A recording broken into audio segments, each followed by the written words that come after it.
Excellencies, dear friends, on behalf of the Green Climate Fund, I would like to deeply thank the organizers for inviting me to say a few words on climate action through climate tech and the key role of women on the path to climate neutrality at the 2021 Leads Today, Shape Tomorrow event. We are not on track to achieve climate neutrality by 2050 to avoid catastrophic climate change. The past decade was the hottest on record. The drop in carbon dioxide emissions from coronavirus lockdowns in 2020 will have a negligible effect on the buildup of greenhouse gas concentration in the atmosphere. Global temperature never exceeded the pre-industrial value by more than 2 degrees Celsius over the past 3 million years, the period which has seen the emergence of our species, Homo sapiens, and its instinct for bearers. Based on existing trends, we could cross this threshold early during the second half of this century. Even if we were to stop greenhouse gas emission today, we are already committed to significant climate damage. Climate impacts are materializing faster than expected. For example, 20 years ago, we were not expecting threat to the survival of unique ecosystems to materialize before a global average temperature increase of 4 to 6 degrees Celsius. Today, we fear that the 2 degrees Celsius increase in mean global temperature could wipe out 90% of coral reef and endanger the security and economic livelihood of hundreds of millions of people. So, how can we get back on track and break these negative trends? Innovation is an essential part of the answer. History shows that trends are not a certainty and can be broken with innovation. A single institutional innovation at the turn of the 19th century, the limited stock company, allowed early innovators and industrialists to pool resources and finance the railways and factories of our three industrial revolutions. Another key innovation during the same period was the emergence of the concept of human rights. It fostered investment in education and social reform that drove further innovation. It took place against the background of Malthus' essay on the principle of population that theorized in 1798 that population will expand until growth would be stopped or reversed by disease, famine, or war. This dire outlook was echoed by Paul Ehrlich in his 1968 book, The Population Bomb, which predicted mass starvation in the 1970s and 80s. However, the second wave of the women's rights movement was also gathering steam at the time The Population Bomb got published. It defused the population bomb by providing new space for women to pursue careers and choose to have fewer or no children. Today, educating girls and sexual and reproductive rights remain two of the most powerful initiatives to avoid catastrophic climate change.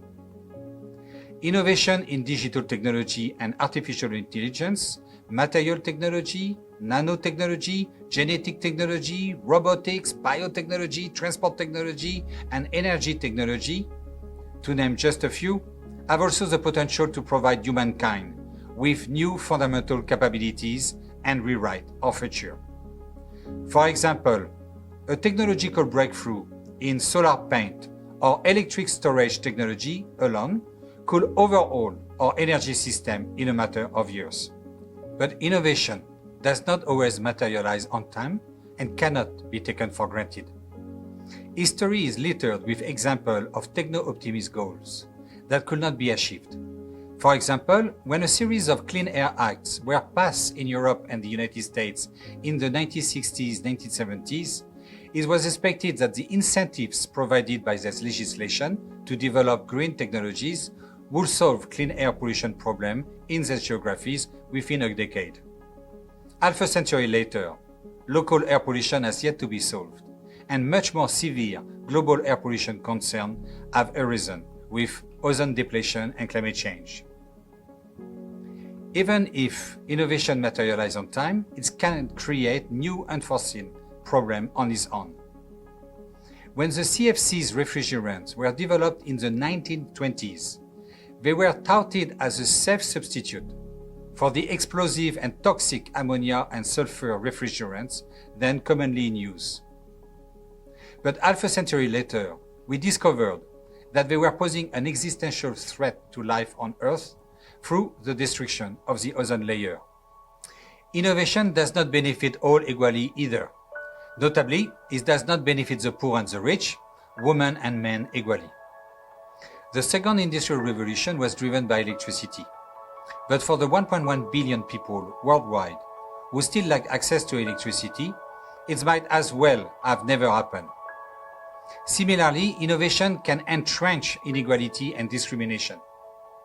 Addressing the gender gap between men and women farmers in access to land, information, technology, finance, and market is an extremely powerful solution to address malnutrition, poverty, and foster climate-resilient agriculture. However, a review of about 300 agricultural added value apps currently in the market to foster green, smart agriculture showed that very few of them were considering the specific gender barriers that women face. By being gender blind, they were de facto failing half of their intended customer, perpetuating gender inequalities and hampering efforts to shape a sustainable tomorrow. The reason for this gender blindness is simple. Only 6% of app developers are women. And the situation is unlikely to soon get better on its own. In 2011, only 0.4% of female students planned to major in computer sciences, compared with 6.7% in 1983. In the high-tech industry, the quit rate is more than twice as high for women at 41% than for men at 17%. Furthermore, women make up only 4% or 20 of all CEOs across 500 companies. Of these 20 women, 5 only are in the high-tech related industries. Technology does not have a mind of its own. Humans have agency, not technology. Technologies are embedded in a social context, and it is the policy frameworks that we put in place that will determine whether innovation will materialize on time and benefit all or only a few. For example, autonomous vehicles could remove 80% of private-owned cars from the street. The vast areas of urban lands currently occupied by parking lots could be redeveloped to increase the resilience of urban areas to climate change. But the actual result could be dramatically different. As the cost of traveling with autonomous vehicles drops, people could abandon public transportation, leading to an actual increase in the number of vehicles in the city. Even worse, the technology might not materialize on time, but still induce policymakers to postpone public transport projects, harming women, children, and the elderly who rely disproportionately on public transportation. The Green Climate Fund recognizes the critical importance of innovation to scale up climate action. But we also understand that barriers to innovation may prevent it from succeeding. A key focus of the Green Climate Fund is, therefore, to accelerate and scale up green inclusive innovation. By doing so, we aim to foster a paradigm shift toward low-emission, climate-resilient development in developing countries. How do we accelerate and scale up innovation? And how can these efforts both reduce climate risk and promote gender equality? We know that there is a long way to go from a brilliant idea to a scalable technology that works for all. So GCF has adopted a four-pronged approach to meet this goal. Our first prong is to support transformational planning and programming. Our capacity to scale up climate action through climate tech and to foster solutions that benefit all is undermined by barriers that constrain the role of women innovators and leaders.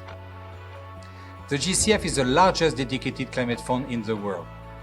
We can provide support to countries in crafting and implementing integrated policy measures to remove barriers to women leadership in climate tech.